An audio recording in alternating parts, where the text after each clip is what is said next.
Want to have your very own free-range egg farming business? Welcome to Green Grass Egg Farming Podcast with Daniel O'Brien, the show dedicated to giving you the latest tips, ideas and interviews to help you produce the best tasting free-range eggs and sell your eggs for the highest price. And here's your host, Daniel O'Brien. Daniel O'Brien here. Welcome back to greengrasseggfarming.com. My special guest today is Andrew Cameron from Byron Grass Fed. Welcome. Thanks, Daniel. Thanks for getting me on here. Yeah, no worries. Yeah. So today we're going to be talking about using chickens with cattle, and you've had a little bit of experience with this, Andrew. Yeah, I wanted to start with, why would someone, if they've currently got cattle, want to bring sort of chickens to the mix?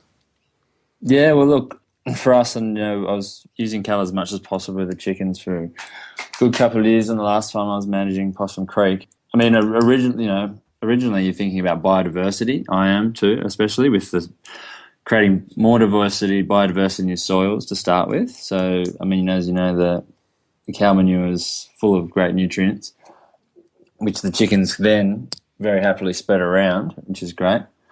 And not only that, you've got all the fly larvae in there that they're pecking at, and you just see, every time I've moved the chickens into a patch where the cattle have been, they just go straight for the cow pats, and there's obviously a lot of feed in there that they want.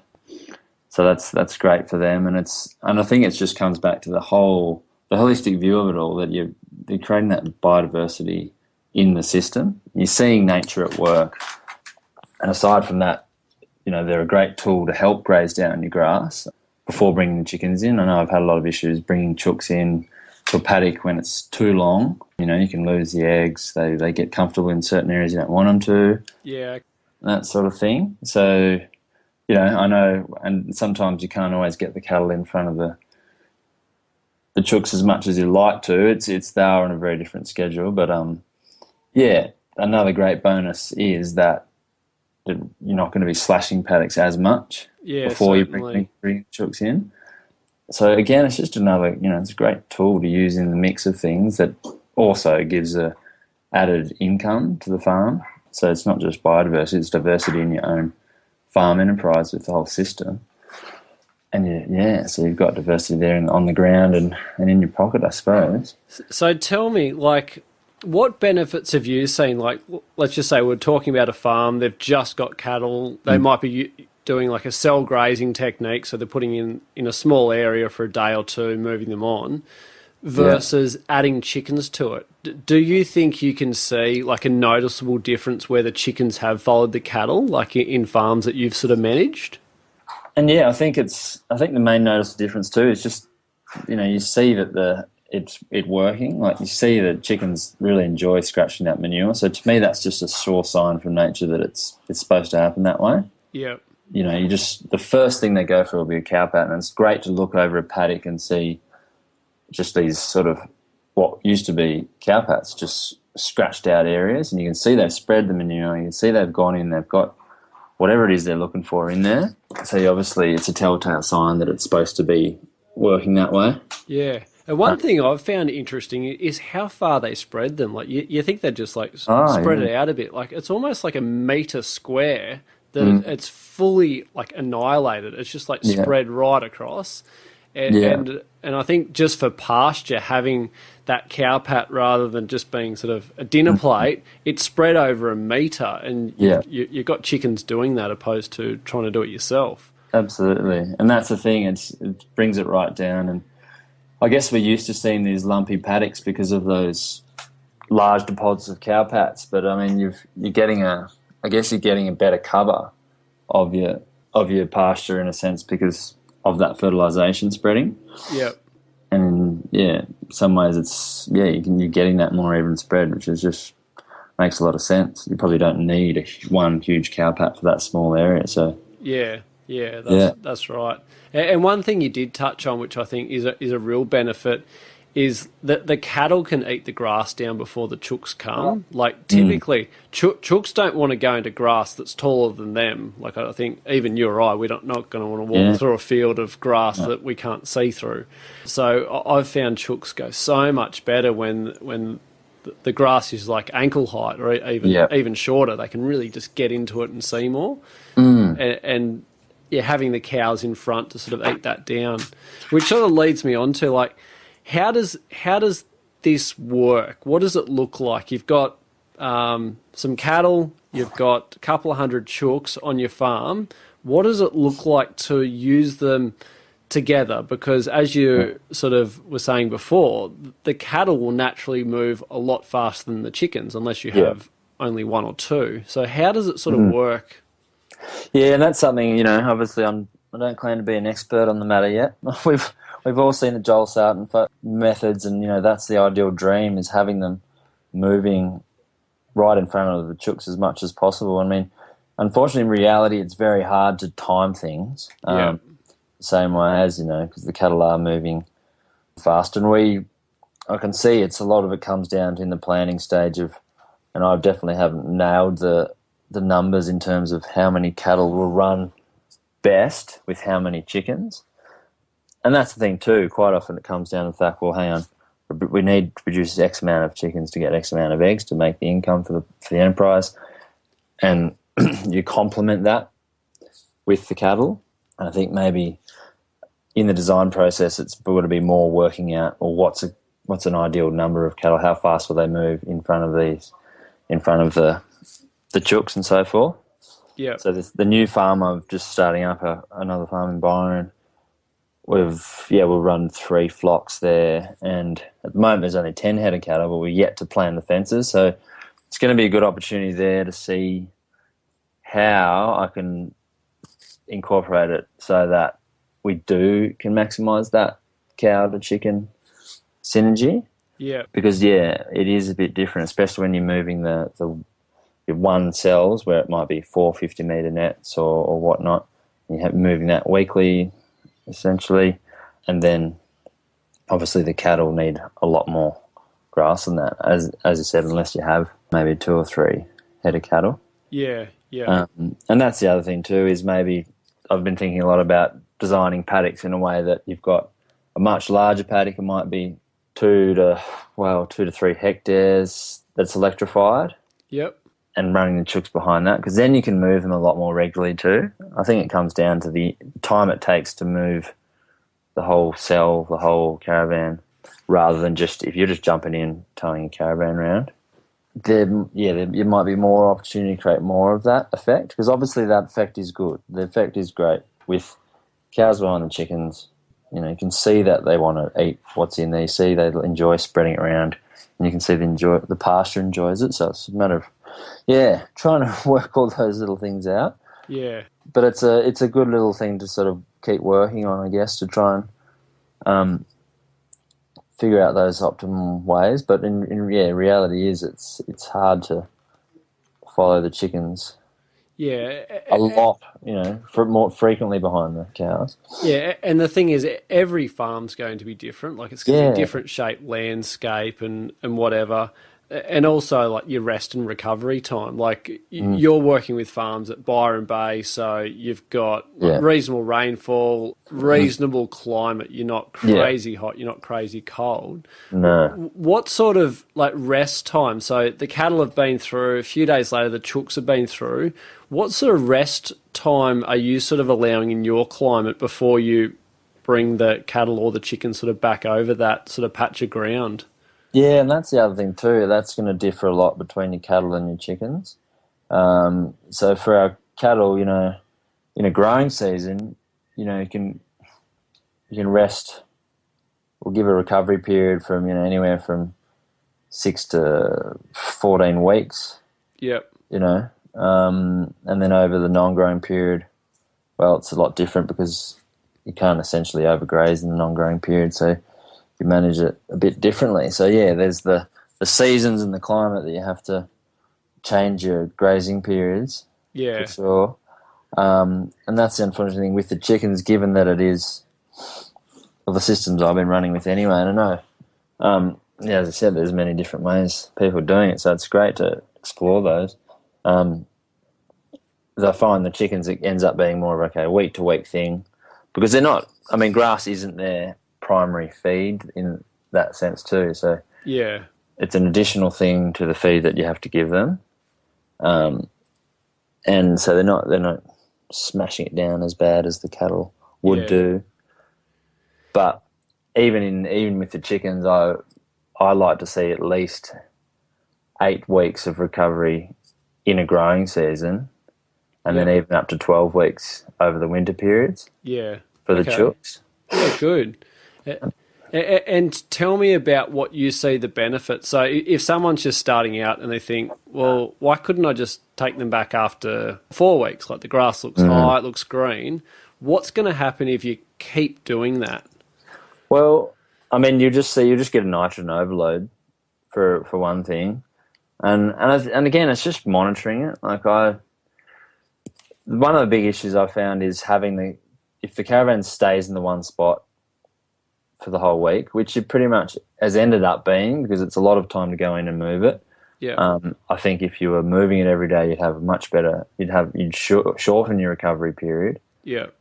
But you can see, a bit more of a nitrogen build up than you probably want to have in there. Yeah. Okay. And I think too for cleanliness, I mean, 3 weeks, I guess, is the essential parasite cycle that you want to break. So 3 weeks minimum. But I mean, like anything, you just don't want to overdo the pasture because there are certain patches where the caravan's been, you can see it's had a much more higher impact. Yep. I have noticed sort of succession taking a back step a bit, I suppose, in terms of there'll be a patch of weeds. Yeah, okay. Which is fine. Like, it's still part of nature. It creates more diversity and so forth, but you can see that, okay, that area's probably had a bit too much impact. Okay. So weeds come back. You've left the chickens there too long, and you're finding weeds are coming up rather than good quality pasture. Yeah, exactly. Yeah, okay. Just because it's had a higher impact, I suppose. Yeah, and that's something else with different climates. Like, I know a farm that's probably 4 or 5 hours south of Byron, still north of Sydney, and they'll use a 50 by 50 metre square. They'll have the chooks in there for 3 days, but they'll move the caravan inside that square. So the chicken caravan is only sitting in one spot each night. Each night it's in a different spot, and then they go move on. Yeah. But again, different seasons. Like in some seasons where you've got high growth, you've got to be able to treat your farm a lot different to whether it's middle of winter and low growth. So yeah, well, that's the thing. That's the ideal thing, is to be able to get in there and move it daily. Yeah, and that's why sometimes I think to go to bigger paddocks and move them more. Yeah, it's just working out how much input you give the system to how much you can produce from it. In a sense. But, so when you talked before about parasites, have you found having chickens, if it's reduced the amount of ticks and things that are hanging around the cattle? Not as much. No, I mean, it's hard to... No, not necessarily. Yeah, I realise that it's not something you can sort of measure this week or that week.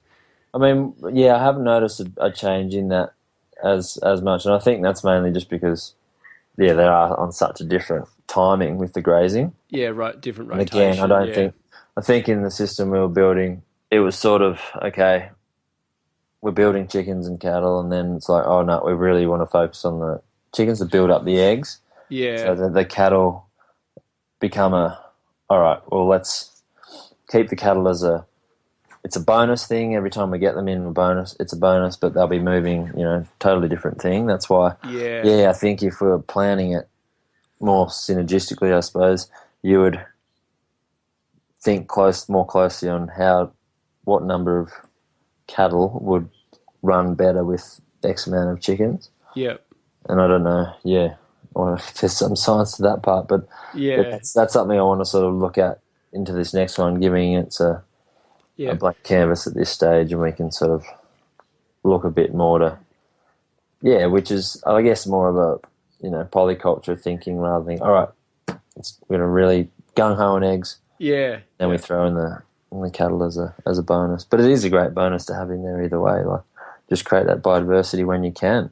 Yeah. And if you have cattle there, just start thinking about fencing and so forth that you can bring in, and just do it from time to time when it makes sense, or when it's, when you're able. Yeah. And the other thing with the planning, like, I know you and I have talked about this in the past, like a lot of it's observation. Like you can put as much plan as you want onto paper, but then when you get out in the paddock and you go, well, hang on, it worked different on paper. And working with the seasons, it's like if you've just bought a farm yesterday, don't fill it up tomorrow. Like, just wait around a bit, see what happens, see where the wet spots are. Like a bit of observation. And it's not something you ever get to the end to say, I've done my observation, done. Like, it's just constant. So I think that's something where someone can get started with the chickens and see how they go. It's not a case of don't get started or like don't get cattle. Yeah, get them, work them together and see what's working, like, for your farm and such. Yeah, absolutely. And that's the thing with planning, isn't it? It's, you plan to change the plan always. Yes. Yeah. It's sort of, and that's the constant thing about it. It's just that, and that's just it. There isn't any model that you can go, right, this is how it's done, because it's always different. And and that's the thing. I'm on a new patch of land at the moment. It's going to be different again in terms of how it responds to chickens and cattle, and we're bringing sheep in now too, which is great. So only just started using sheep grazing before the chickens. Yeah, fantastic. Which is a totally different thing, because now we've actually got the right number of sheep that can spend a week in the same cell size as the chickens, and it's enough feed. Okay. But again, that's this time of year when it's like knee height, growing like mad. Yes. So that's going to change again as well. Always changing. But then I don't think you get as much interaction with the chickens. Like, their manure is a lot different to cow pat. So yes. So we'll just see how that goes too. But it's another tool to use in that creating biodiversity and diversity in your farm in terms of what you can produce and everything else. Yep. Yeah. Okay. So to get down to some of the how, so like I know you've used like the electric chicken fencing, so like the chooks are inside that. So when you're talking about the sheep, you said you've got the right number of sheep for the same size cell. What sort of cell size are you sort of referring to?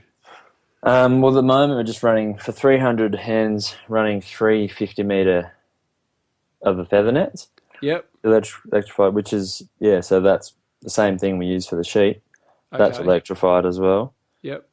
Yeah, which is working for that number quite well. I think we'll move that to 400 hens and increase the cell size again, so it'll be 50 by 50. Okay. Which again is going to be better for the sheep during the non-growing season too. Yeah, a bit more space. Bit more space, because we can see that it can handle what it is now, but there's a lot of feed. So yeah. How have you found the cattle with the electric chicken fence? So obviously you've got chooks one side, and at times you've got cattle the other side. How have you found them sort of respond, like with like full-grown cows and calves and such? Yeah, well, they can sometimes be an issue, like, because they will want to rub up on the fences. Okay.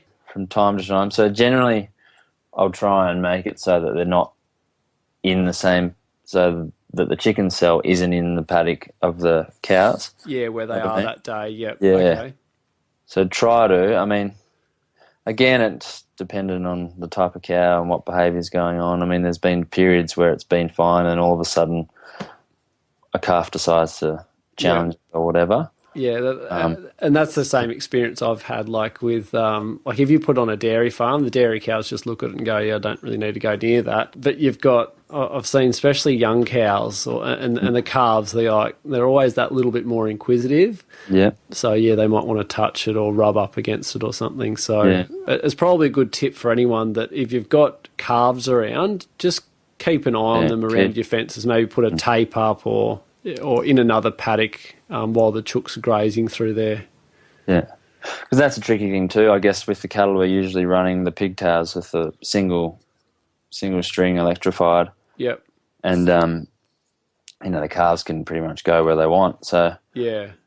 I think in some ways it's better to have certain paddocks or keep them away from the chickens even during the weaning time. Yep. And they're much smaller and so forth. And once they're responding to that single line better, it's much more manageable. But again, especially if you're bringing in steers and fattening them out, then it's going to be a lot more manageable as well. So I guess it's something to consider too if you're going to be breeding and running chickens. There's a whole little step that you're going to have to manage, I guess. Yeah. But obviously it'll be a lot easier if you are just bringing steers, fattening them out, sort of thing. Yeah. It'd be a lot easier to incorporate that into the mix. Yeah, and a lot of farms, like if you're breeding, you've got more than one paddock anyway, so you can, again, it comes down to each individual farm setup, but so long as you've got a variety of paddocks to work with, you can just keep the young stocks away from where the chickens are grazing at that time. So, yeah. Right, so we'll just do a bit of a recap. So if you've got cows, some of the benefits are that they spread the cow pats, where this provides protein food for the chickens, because they're going to get heaps of bugs in that. Out of that, they're going to spread that out, so that's going to be better for your pasture. Make sure you keep moving your chicken caravan or your movable chicken shed regularly so you don't get a nitrogen build-up. Your rest time could be between 6 and 14 weeks, but even that depends on the season. So, and a lot of it just comes down to the planning of your farm and observation, just seeing what's working, what's not, and as you said, plan to change the plan. Yeah, and having a paddock up your sleeve, I think. Okay. I've seen, last time we sort of really loaded it up, like, all right, so great, we've got minimum 12 weeks recovery. We can, and take the whole property and go, right, we can fit everything, we can do that, but then I think it's wise to have a paddock up your sleeve that you can rest or hot rest an entire area.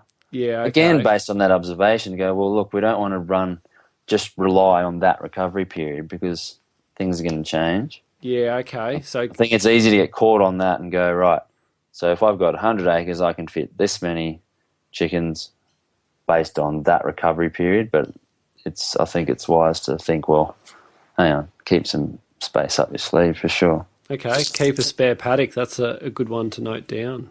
So, is there anything else that we've missed? We've gone over some of the main points. Like, what's some advice, some action steps? So, if someone's got a couple of 100 acres, they've got some cows, they're going to add chickens to the mix, and they've got enough space to sort of keep them separately. What are some of the first steps to start getting the chickens to follow the cows that they should sort of look at? Well, I think, originally you're going to have to look at how the cow paddocks are set up.